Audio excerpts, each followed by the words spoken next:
Mummy, Pramila, Pramila, कुठे गेली ही? मला इथे बोलवलंय आणि स्वतःच गायब, आणि लाईटही सगळे बंद केले.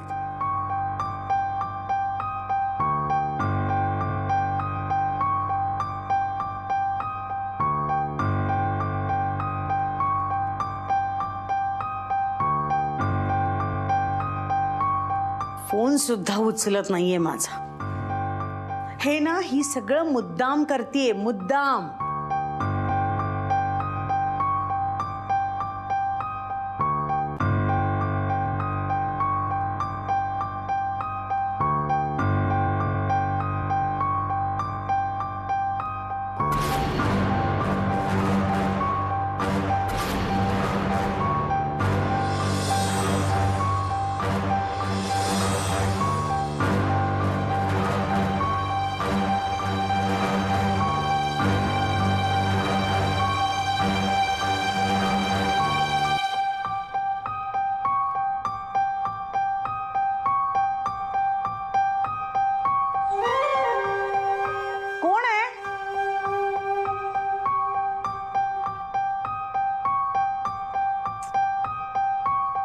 या घराचे स्विच कुठे आहे?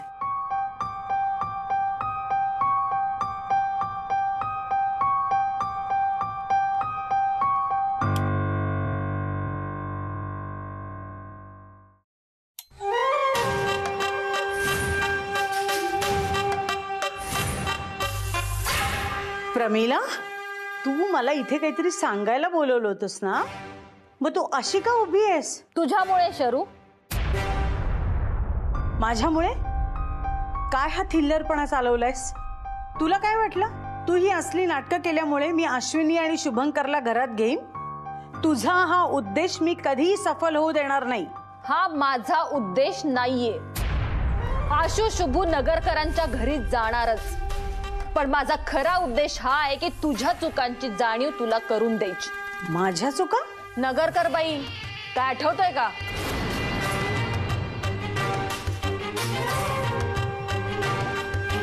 काय आहे हे सगळं? ही अंगठे धरण्याची शिक्षा खूप जणांना तू अंगठे धरायला लावले असतील ना. आठव आठव, तुझ्या मेमरीवरती जरासा जोर दे.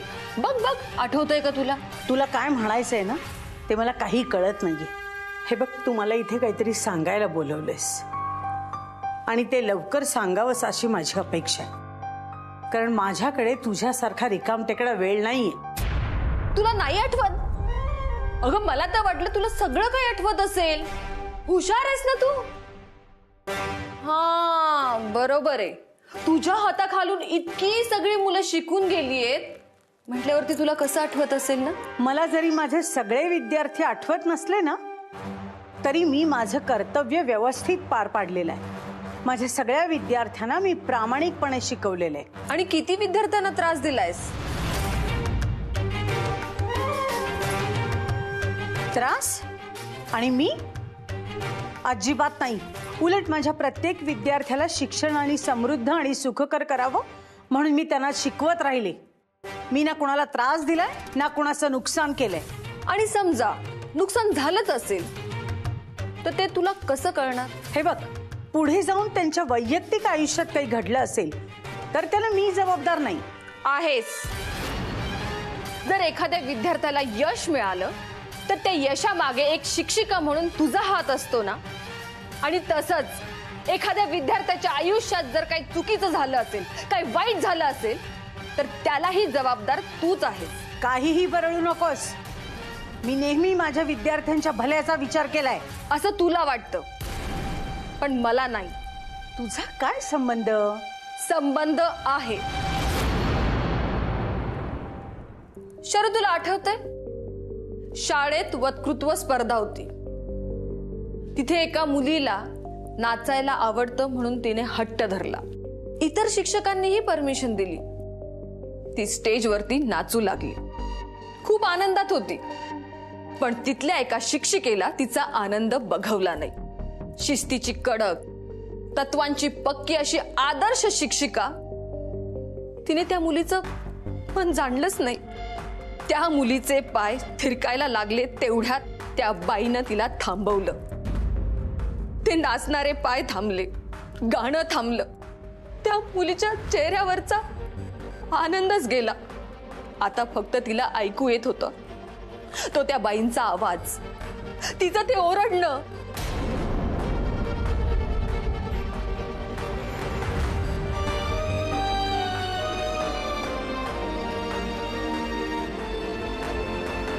त्या बाई ओरडत नव्हत्या तर आग ओकत होत्या.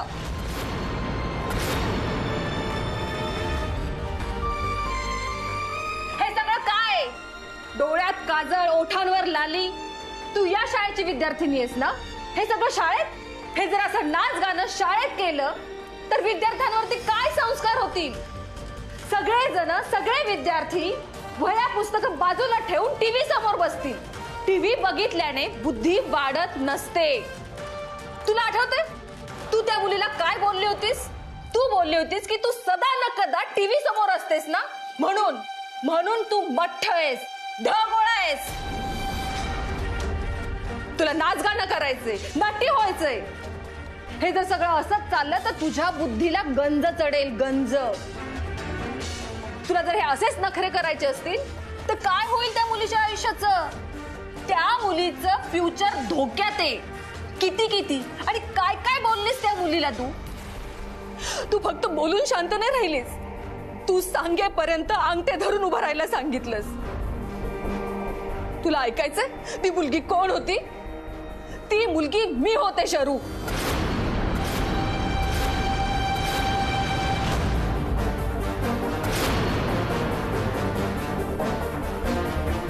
एकीकडे स्पर्धेत जिंकलेल्या मुलांचं कौतुक होत होतं, त्यांना बक्षिसं दिली जात होती, आणि दुसरीकडे मी अंगठे धरून उभी होते, तुझ्या शिक्षेचं पालन करत होते. मला वाटलं तू आता येशील, नंतर येशील, वेड्यासारखी तुझी वाट बघत होते, पण तू आली नाहीस.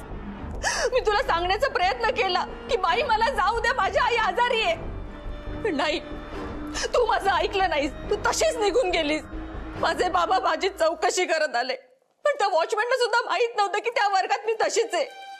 दुसऱ्या दिवशी दरवाजा उघडताच मी धावत पळत माझ्या घराकडे गेले, पण खूप उशीर झाला होता, कारण माझी आई मला सोडून निघून गेली होती.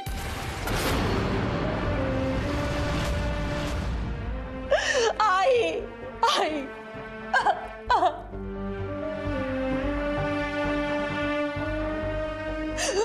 मी फक्त रडत होते.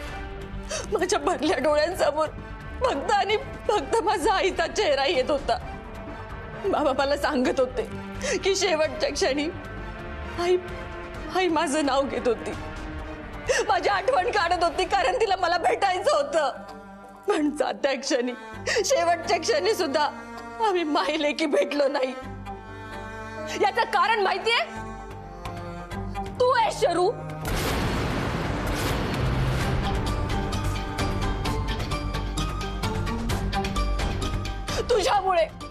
तुझ्यामुळे शेवटचं मी माझ्या आईला भेटू सुद्धा शकले नाही, आणि ही गोष्ट कायम माझ्या मनात घर करून राहिलीये.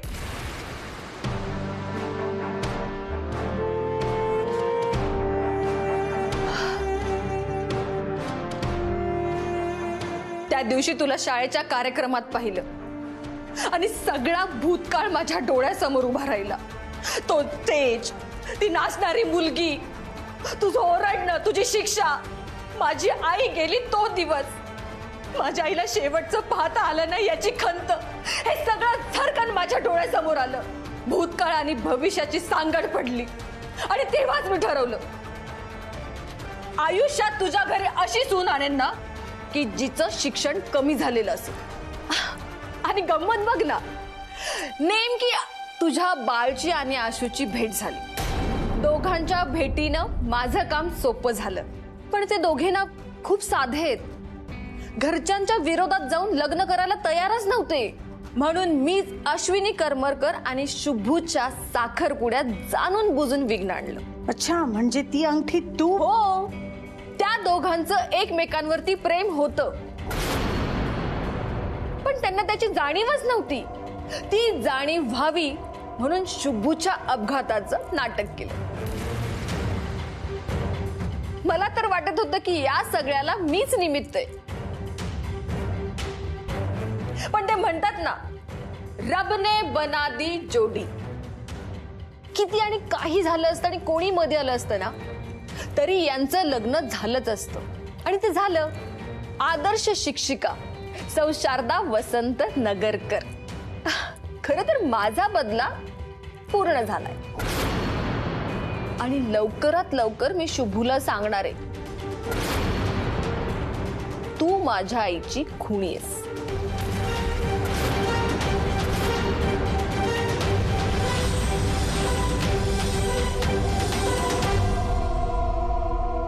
विचार कर, शुभूला जर हे कळलं तर काय होईल? तो तुझ्याबद्दल काय विचार करेल? अगं शुभूचं सोड, घरच्यांना कळलं तर ते काय विचार करतील तुझ्याबद्दल? मला तर वाटतंय तुझा तिरस्कार करतील, तुला वाळीत टाकतील, कारण तू एक खुनी आहेस. आजवर जो मुखवटा तू घातलायस ना, तो मुखवटा मी उतरवेन. मग कळेल सगळ्यांना तू मनाने नक्की कशी असते. तुझ्यात माणुसकीचा अंश सुद्धा नाहीये. विलन आहेस तू, विलन. माझ्या आयुष्यातली आणि आशू आणि शुभूच्या संसारातली.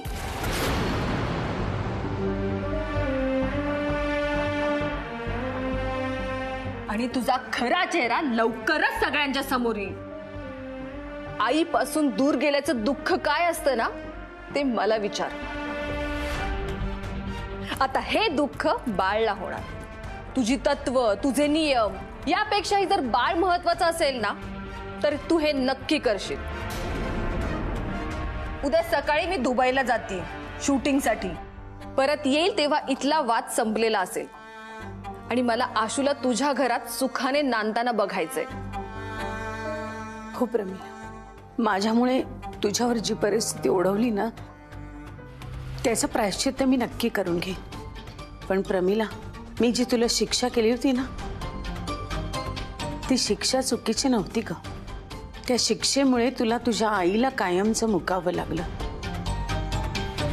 यासाठी मला माफ कर.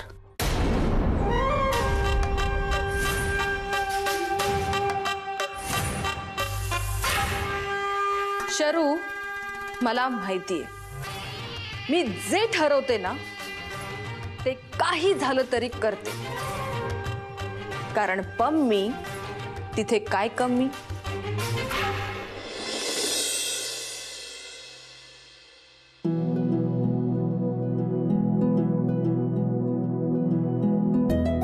आईने आम्हाला आधीच इथे बोलावून तिचा निर्णय सांगितला आणि आम्ही गृहप्रवेशासाठीच थांबलो होतो.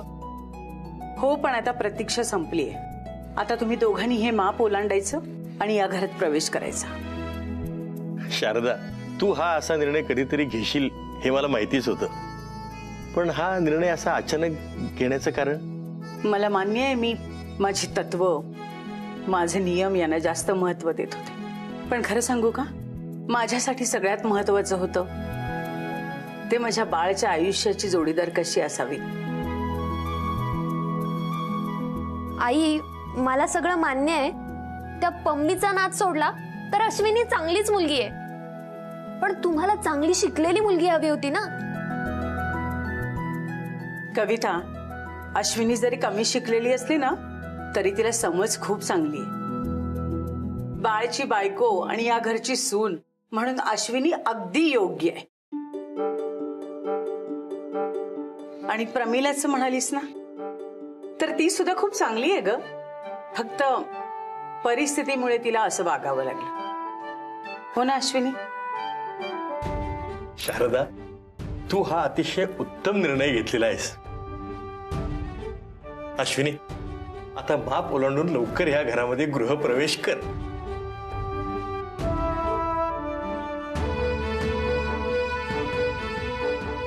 थांब अश्विनी.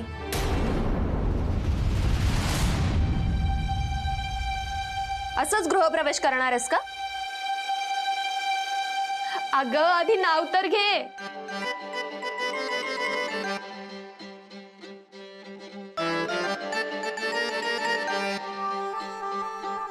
अश्विन, तुला नाव घ्यायलाच पाहिजे. हा,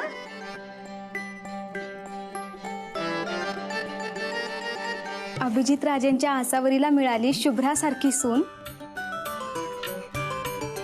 अभिजित राजेंच्या आसावरीला मिळाली शुभ्रासारखी सून. फोटोग्राफरचं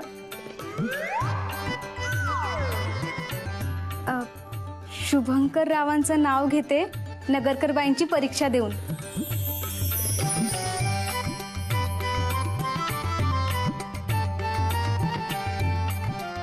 बरं चला चला चला चला, आता तुमच्या बायकांचं काही बाकी राहिलं नाही ना? काय कविता? नाही, काही नाही बाबा. हा चला मग आता पटकन महापोलंडा आणि घरात या. हा,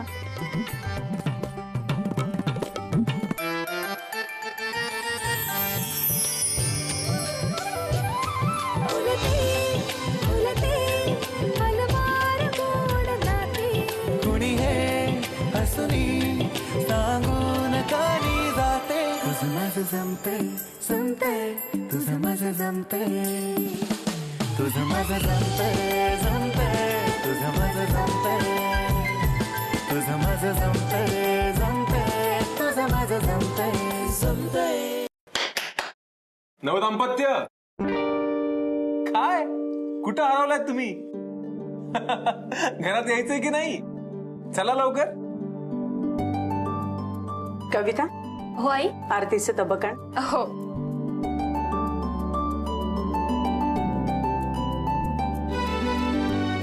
हे घ्या.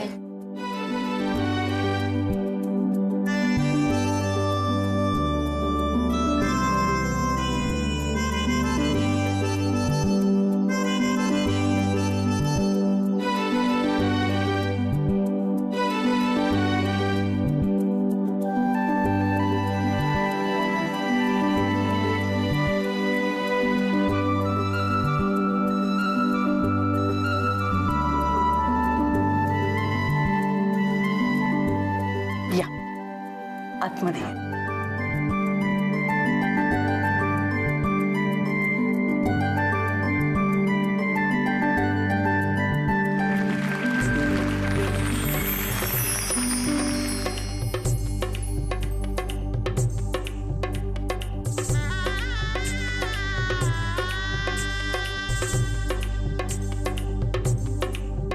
आता कसं घर अगदी भरल्या भरल्यासारखं वाटतं.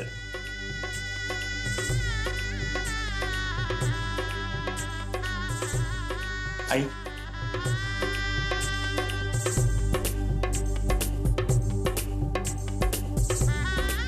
सुखी राहा.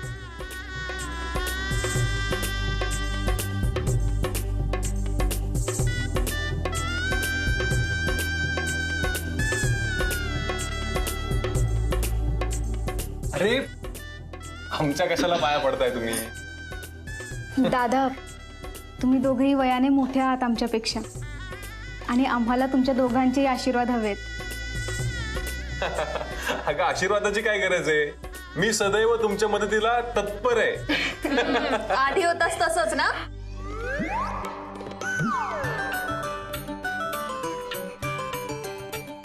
अगं, आता आपल्याला दोघींना मिळून हे घर सांभाळायचंय. म्हणजे आई म्हणतील तसंच. शुभंकर, अरे तुमचं तंबूतलं सगळं सामान आता इथे आणायला हवं ना? बाबा, आणू आपण ते नंतर.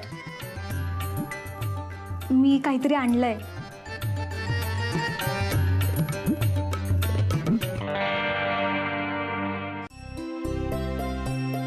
आई, तुमचा हा लेख मी फाडला नव्हता.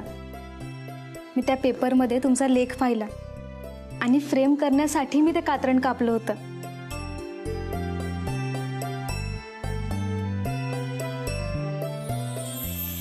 अरे वा, ही फ्रेम तू तुझ्या हाताने तयारी केलीस? हा, खूप छान आहे.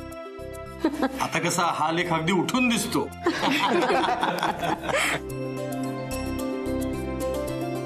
अरे हे काय, तुम्ही गृहप्रवेश केला? पण कृष्णकांत, मी तुला किती वाजता यायला सांगितलं होतं? हा बाई, मी मुहूर्तावर पोहोचणारच होतो, पण तुझी मंचली बंद पडली.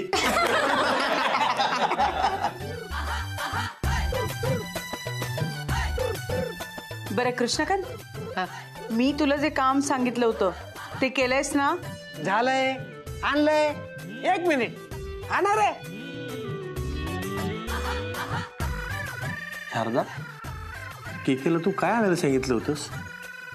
अश्विनीसाठी आहेर आणायला सांगितलं. आई अहो, कशाला आणायचं? आहे वहिनी, तुम्हाला याची गरज आहे.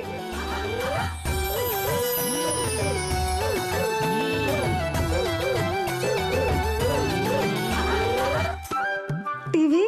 अश्विनी, हा तुझा आहे. पण आई, ह्या घरात टीव्ही? आजपासून या घरात प्रत्येक जण मनाला हवं तसं वागू शकतो. कुठलंही बंधन नाही, कडक नियम नाही. हो, पण शिस्त मात्र हवी. हा हो, नाहीतर बाई शिक्षा करतील.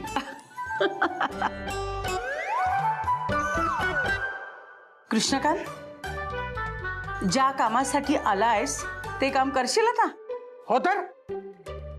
मंदार दादा, 1 मिनिट इकडे आहे ना, हात दे.